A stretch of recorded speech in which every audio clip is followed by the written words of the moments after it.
अचेल मलाई अनौठो अनौठो लाग्न थालेको छ। अचेल मलाई अनौठो अनौठो लाग्न थालेको छ। लाग्छ कुनै अज्ञात रोगले भित्रभित्रै गालेको छ। कविता पढ्नु र कुवामा भ्यागुतो कराउनु, व्यङ्ग्य कविता पढ्नु र भ्यागुतो कराउनु, व्यङ्ग्य गर्नु र पानीमा अधोवायुको अर्थ हराउनु उस्तै उस्तै लाग्न थालेको छ। मलाई उस्तै उस्तै लाग्न थालेको छ। देश हुनु र कमण्डलु हुनु, सरकार हुनु र बाँदरको पुच्छर हुनु उस्तै उस्तै लाग्न थालेको छ। संविधान हुनु र जाली तमसुक हुनु, संविधान हुनु र जाली तमसुक हुनु, नेता हुनु र ठग हुनु, मन्त्री हुनु र दलाल हुनु, समृद्धि आउनु र स्यालले साँडेको फल खान पाउनु उस्तै उस्तै लाग्न थालेको छ। मलाई अचेल उस्तै उस्तै लाग्न थालेको छ। मलाई अचेल उस्तै उस्तै लाग्न थालेको छ। राष्ट्रवादी हुनु र शकुनी हुनु, क्रान्तिकारी हुनु र सिकारी हुनु, राजदूत हुनु र भिखारी हुनु, मुख्यमन्त्री हुनु र धोबीको कुत्ता हुनु, बुद्धिजीवी हुनु र नेताको जुत्ता हुनु उस्तै उस्तै लाग्न थालेको छ। मलाई उस्तै उस्तै लाग्न थालेको छ। नेताहरूको एकता र ढाडे बिरालाहरूको बैठक, घोषणापत्रको पुस्तिका र टोयलेट पेपरको रोल, भूतपूर्व प्रधानमन्त्री र काम सकिएको डाइफर मलाई उस्तै उस्तै लाग्न थालेको छ। मलाई उस्तै उस्तै लाग्न थालेको छ। अदालत हुनु र जुवाघर हुनु, संसद हुनु र खसी बजार हुनु, नागरिक हुनु र अबला हुनु, राष्ट्र प्रमुख हुनु र तबला हुनु उस्तै उस्तै लाग्न थालेको छ। मलाई उस्तै उस्तै लाग्न थालेको छ। प्रधानमन्त्री हुनु र डनहरूको नाइके हुनु, न्यायाधीश हुनु र क्यारमको गोटी हुनु, सल्लाहकार हुनु र गोबरको रोटी हुनु उस्तै उस्तै लाग्न थालेको छ। दल फेर्नु र पानी गन्जी फेर्नु, मलाई उस्तै उस्तै लाग्न थालेको छ। दल फेर्नु र पानी गन्जी फेर्नु, गुट बदल्नु र अन्डरपेन्ट बदल्नु उस्तै उस्तै लाग्न थालेको छ। कविता पढ्नु र बरबराउनु, व्यङ्ग्य कविता पढ्नु र बरबराउनु, व्यङ्ग्य गर्नु र बौलाउनु मलाई उस्तै उस्तै लाग्न थालेको छ। अचेल मलाई अनौठो अनौठो लाग्न थालेको छ। मलाई उस्तै उस्तै लाग्न थालेको छ। हाम्रो हाँस्य व्यङ्ग्य यहाँ भन्ने बित्तिकै मान्छेले वर्षैभरि गाई जात्रा भन्ने प्रसङ्ग पनि आयो। दादा एक मिनट है, वर्षैभरि गाई जात्रा भन्ने प्रसङ्ग पनि आयो। वर्षैभरिको गाई जात्रा र हाम्रो गाई जात्रा फरक पर्छ। उहाँहरूको गाई जात्रा भने झगडाको परिवेश, हाम्रो गाई जात्रा भने हाँस्य व्यङ्ग्यको माध्यमबाट सामाजिक सकारात्मक सन्देश। र उहाँहरूको सधैँ गर्ने गाई जात्रा सदा गाई जात्रा, हाम्रो गाई जात्रा चाहिँ गाई जात्रा, उनीहरूको गाई जात्रा चाहिँ गधा जात्रा। त्यसैले म भन्छु सामाजिक सकारात्मक सन्देशको लागि एउटा सानो टुक्रा सुनाउन चाहन्छु। हामी कालो बिरालोले बाटो काट्यो भने, कालो बिरालोले बाटो काट्यो भने साइज परेन भन्छौँ। त्यो बिरालोले के सोचे होला हेर्नुहोस् त।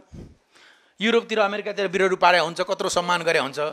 हाम्रो देशमा बिरालोले के सोचे होला, बिरालोको तर्फबाट म भन्छु। आज मलाई ठुलै दशा रहेछ, आज मलाई ठुलै दशा रहेछ। बिहान घरबाट निस्किँदा सुकिलो मान्छेले फुट्ट बाटो काटेको थियो, बेलुका घर आउँदा स्वानी पहिला गएछ। अस्ति भाइ मर्यो, त्यसले एउटा घरमा कराई चाटेको थियो अरे, त्यो दिनमा पनि उसलाई एउटा मान्छेले बाटो काटेको थियो अरे। बिरालोलाई बाटोमा देख्यो भने कुकुरहरू भुक्छन्, मान्छेहरू साइज पर्ने भनेर पैसा फाल्दै थुक्छन्। अब यसको जिम्मा कसले लिन्छ? बिरालोलाई न्याय कसले दिन्छ? मान्छेहरू कति बाठा, चढ्न नसकेर स्वाँ भए दोष उकालोलाई, खुट्टा दुखेर खोन्च्याङ भए दोष ओह्रालोलाई, काम गर्ने आफ्नो ढङ्ग पुग्दैन अनि दोष बाटोमा भेटाए बुढालोलाई। बुद्धि छैन भनौँ भने प्लेन उडाछन्, रकेट उडाछन्, मुटु साँट्या छन्, मुटु फेर्या छन्, कलेजो रोप्या छन्, मृगौलो साँट्या छन्। बुद्धि छ भनौँ भने गाडीलाई पूजा गरेका छन्, इन्जिनमा बोका काटेका छन्। आफू झगडा गर्छन्, रक्सी खान्छन्, मासु खान्छन्, एउटाले अर्कालाई दुःख दिन्छन्, अनि गाली गर्न परेपछि कुकुर र बिरालोको नाम लिन्छन्। कोही मान्छेहरू बुद्धिजीवी पनि छन्, कुकुर र बिरालोसँगै पाले हुन्छ। तर पालेर के गर्नु, कस्तो अप्ठ्यारो। जुन घरमा कुकुर तरुनी हुन्छ त्यहाँ बिरालो तन्नेरी हुन्छ, बिरालो हेरे।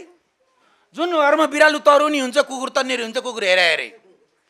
दुवै चार खुट्टे प्राणी, दुवै स्तनधारी होइन, दुवै चारखुट्टे स्तनधारी प्राणी होइन भएर के गर्नु मान्छेको जस्तो अन्तर्जातीय बिहे गर्न पर्ने हाम्रो कानुनमै छैन योभन्दा बढ्ता नभनौँ फेरि बिरालोको बोल्ने अधिकार कहाँ छ भन्नु अदालतमा मुद्दा पर्ला जनावर मारेर खाने जनता जनता मारेर खाने सरकार दुवैलाई मेरो नमस्कार धान खाने मुसाले दुःख दिँदा बिरालोलाई पुकार्छन् सूर्य आ भने धान खाने मुसाले दुःख दिँदा बिरालोलाई पुकार्छन् सूर्य आ भने संविधान खाने मुसाले दुःख दिँदा के गर्छन् हेर्छु म पनि संविधान खाने मुसाले दुःख दिँदा के गर्छन् हेर्छु म आहै गाई जात्रा आयो आहै नेता बोलायो आहै भ्रष्टाचार मौलायो आहै मेलन्ची फुट्यो आहै तीनटा नेता जुट्यो आहै एमाले फुट्यो आहै नेता नेता टुट्यो आहै शेरेलाई दसैँ आयो आहै ओलीलाई सुनामी आयो आहै यस्तै रहेछ गाई जात्रा हे दुःख गरी गणतन्त्र ल्याएको अहिले र भाँडतन्त्र भएको हे दुःख गरी गणतन्त्र ल्याएको अहिले र भाँडतन्त्र भएको आहै प्रचण्डे कस्तो दही चिउरे जस्तो आहै देउबा कस्तो खाइ माते जस्तो आहै माकुने कस्तो बाँदरै जस्तो आहै ओली कस्तो एकल काटे जस्तो आहै महतो कस्तो बिहारी चम्चा जस्तो आहै कमल थापा कस्तो अवसरवादी जस्तो आहै बाबुरामे कस्तो दलाल जस्तो आहै रामचन्द्र कस्तो कुम्भकर्ण जस्तो आहै रामबहादुर थापा बादलले कस्तो सिमसिम पानी जस्तो ठाउँ अनुसार ट्याकट्याक पार्ने आहै विप्लवे कस्तो हन्तकाली जस्तो आहै गगने कस्तो भाषणे जस्तो आहै ऋषि धमला कस्तो खाली पैसा के अरे खाली फेरि त्यसलाई रिपिट गर्छु आहै ऋषि धमला कस्तो शिक्षाको कुरा गरेपछि चुप लाएर बस्ने जस्तो चाहिँ पुण्य गौतम जस्तो इन्टरभ्यू दिने भनेर बोलाउने अनि प्रश्न सोध्यो भने रिसाउने पुण्य गौतम पनि त्यही तरिका तपाईँ चुप लाग्नुहोस् पानी त खान दिनुहोस् यार शेरबहादुर देउवा भलै तपाईँ पर्दा बोल्दै हुनुहुन्छ चुप लाग्नुहोस् अनि शेरबहादुर देउवा भन्नुहोस् न भन्दिनँ जबरजस्ती गर्न पाइन्छ पुण्य गौतम पनि भन्दिनँ यो विषयमा बोल्दिनँ मेरो नैसर्गिक अधिकार हो त्यस्तै हो भने म यो इन्टरभ्यू छोडेर हिँडिदिन्छु सेम दुईटा उस्तै अनि बाबुराम भट्टराई डाक्टर बाबुराम भट्टराई र ज्योति मगर चाहिँ उस्तै रहेछन् जति गाली खाए पनि उटपटाङ गर्न नछोड्ने ज्योति मगर जति गाली खाए पनि तिग्रा देखाउन नछोड्ने बाबुराम भट्टराई जति गाली खाए पनि ट्विट गर्न नछोड्ने अनि अर्को चाहिँ हाम्रो केपी ओली चाहिँ पूर्व प्रधानमन्त्री केपी ओली चाहिँ शिलु दिदी जस्तो आफ्नो तारिफ आफै गर्ने बानेश्वरमा उभियो भने थानकोटसम्म लाइन लाग्छ ब्लाइन्डेडले मलाई बनाएको होइन भाइ मैले ब्लाइन्डेड बनाइदिएको यता पूर्व प्रधानमन्त्री केपी शर्मा ओली पनि यो नेकपा एमाले मलाई बोलाएको होइन मैले एमाले बनाएको रानी पोखरी धरहरा सुरुङ रेल पारिजहाज यो सबैले गरे हो दुईजनाको पारा चाहिँ मिल्दो जुल्दो क्या उस्तै उस्तै लाग्ने खालको अनि कमरेड प्रचण्ड चाहिँ कलौटे जस्तो मने हत्तपत्त गल्ती गर्दिनँ गरेपछि ठुलै खालको गर्छु 17,000 मध्ये पनि 5,000 को जिम्मा चाहिँ म लिन्छु भन्ने खालको र फेरि कुन बेला मुड आयो भने कलौटे उता फेरि अहिले कि भन्दा पनि पहिले कि ठिक थिए ए घुम्दै फिर्दै यो ठाउँमा आको क्यामेराहरू अघि राखी व्यङ्ग्य कस्न पाको सानो गीत गाउँछु हजुर पोलिटिक्सतिर भाको हजुर नेपालीको ओठतालु सुक्यो कालो गयो झन्कालो आइपुग्यो निरसलल ओठतालु सुक्यो कालो गयो झन्कालो आइपुग्यो निरसलल बेमानी नेताले जनता अलमल समस्या पुरानै छन् तन्त्र मन्त्र नयाँ नयाँ नयाँ नयाँ छन् मान्छे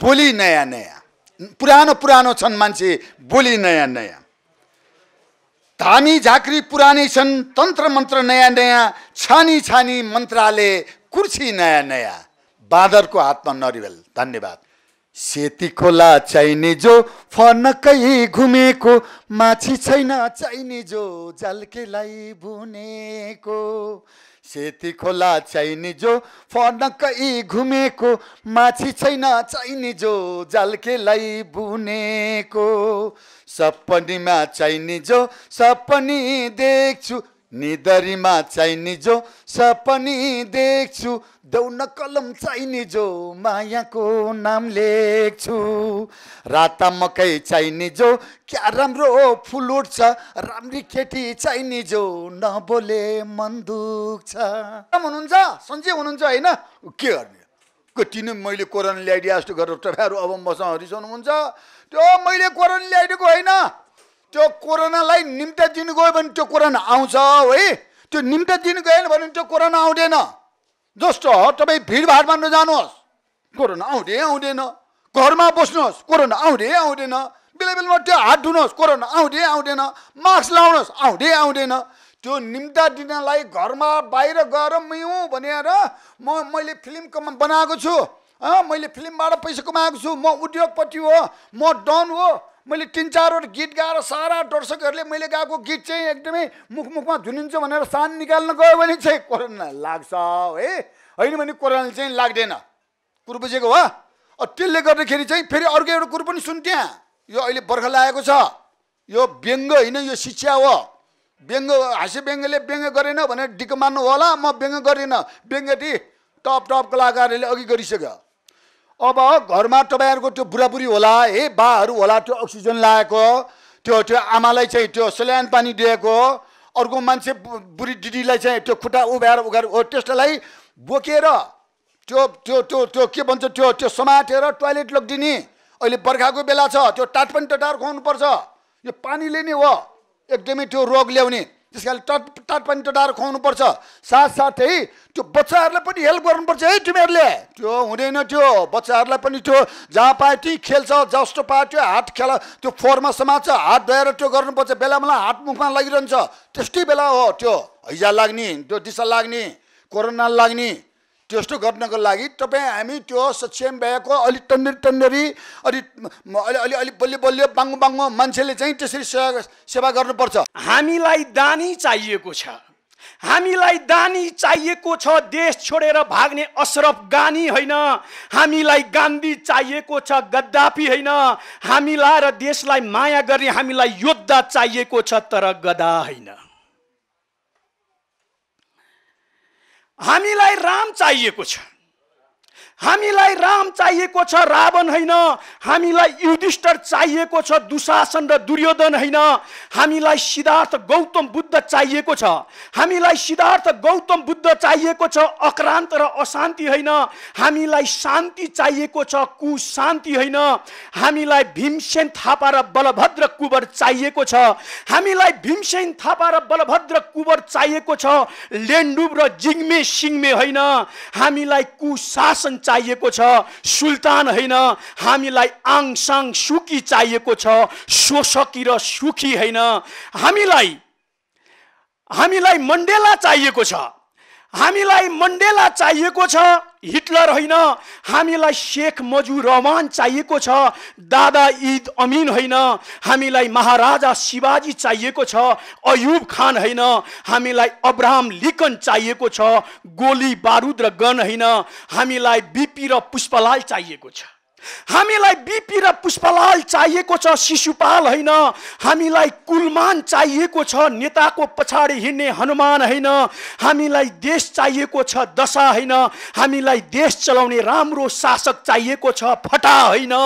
हामीलाई चाहिएको छ, हामीलाई चाहिएको छ, हामीलाई चाहिएको छ हाम्रो सधैँ मिलन होस्, तराई मधेस पहाड र हिमाल। हामीलाई चाहिएको छ हाम्रो सधैँ मिलन होस्, तराई पहाड हिमाल, तराई पहाड र हिमाल। हामीलाई सधैँ चाहिएको छ मेल होस्, तराई पहाड र हिमाल सधैँ सदा अघि बढिरहोस् मेरो देश नेपाल। प्यारा दाजुभाइ दिदीबहिनीहरू, पानी पनि परेको छ, घाम पनि लागेकै छ, नेताहरूले झगडा पनि गरेकै छ। नेताले झगडा किन गर्छन् मलाई बडा गम्भीर पनि लागेको छ। सिडिओलाई मैले फोन पनि गरेको छु, त्यहाँ त मान्छे धेरै झगडा गर्छन् रे कार्यकर्ता भन्ने पनि सुनेको छु। कार्यकर्ता किन झगडा गर्छन् मलाई त्यो कुरा थाहा छैन। मैले दरबार छोड्दाखेरि त झगडा गरेको थिएँ जस्तो लाग्दैन। तपाईँ पत्रकारहरूले होइन एकचोटि आएर मेरो कुर्सीमा बसेको पनि जस्तो लाग्छ मलाई। तपाईँहरूले बसिसकेपछि मलाई त धेरै खुसी लाग्यो र जनताले जे भन्छ ज्ञानेन्द्रले त्यही गर्छ। ज्ञानेन्द्रले जनताले भनेको कुरा मात्रै गर्छ। मेरा दाजुले के गरेनन् कुरा भएन। त्यो एउटाले टोपी बाङ्गो लाएर देख्छु, अर्कोले त्यही टोपी अलि सिधा लाएर आउँछ। तर आँखा तपाईँको ठिक भयो भने त त्यहाँ बाङ्गो र सिधा देख्नुहुन्न नि तपाईँले। त्यो कुरा त ज्ञानेन्द्रले बुझेको छ भन्ने नै मलाई लाग्छ। अहिले पनि मेरो भिजिट रिपोर्टर्स क्लबमा म आउँदैछु। या ज्ञानेन्द्र, गिरिजाप्रसाद कोइराला, या कृष्णप्रसाद भट्टराई, प्रचण्ड सबै आए। अब ऋषि धमलाले एकचोटि ज्ञानेन्द्रलाई पनि रिपोर्टर्स क्लबमा ल्याउने दिन आयो भने सम्भवतः म त्यहाँ सम्बोधन गर्ने मेरो इच्छा पनि छ, जनताको भावना सुन्ने मेरो विचार पनि छ र पशुपतिनाथलाई कामना गर्ने पनि मेरो विचार छ। यति भन्दै श्री पशुपतिनाथले मेरो मात्रै होइन तपाईँहरू सबै पत्रकारहरूले खोप हान्नुहोस्। यो तपाईँहरूलाई मेरो देशमा गणतन्त्र छ, मेरो देशमा गणतन्त्र छ। त्यसैले म दैनिक 25 रुपियाँको पिसाब फेरेर घर फर्कन्छु। मेरो देशमा गणतन्त्र छ, त्यही भएर म दैनिक 25 रुपियाँको पिसाब फेरेर घर फर्कन्छु। म सडकमा हुन्छु, मलाई दैनिक 5 चोटि पिसाब लाग्छ। देशमा लोकतन्त्र पनि छ। म दिनको 30 रुपियाँको दिशा बसेर घर फर्कन्छु, मलाई 3 चोटि दिशा लाग्छ। देशमा प्रजातन्त्र पनि छ, देशमा प्रजातन्त्र पनि छ। म 60 रुपियाँको पानी खाएर बेलुका घर फर्कन्छु, मलाई 3 बोतल पानी चाहिन्छ। कुनै दिन म निशुल्कमा पिसाब फेरेर घर फर्किएँ भने, कुनै दिन म निशुल्कमा पिसाब फेरेर घर फर्किएँ भने मुलुकमा गणतन्त्र छ भनौँला। निशुल्कमा दिशा बसेर घर फर्किएँ भने देशमा लोकतन्त्र छ भनौँला। सार्वजनिक ठाउँमा निशुल्कमा पानी खाएर घर फर्किएँ भने, सार्वजनिक ठाउँमा निशुल्कमा पानी खाएर घर फर्किएँ भने म त्यो दिन देशमा लोकतन्त्र र प्रजातन्त्र गणतन्त्र छ भनौँला।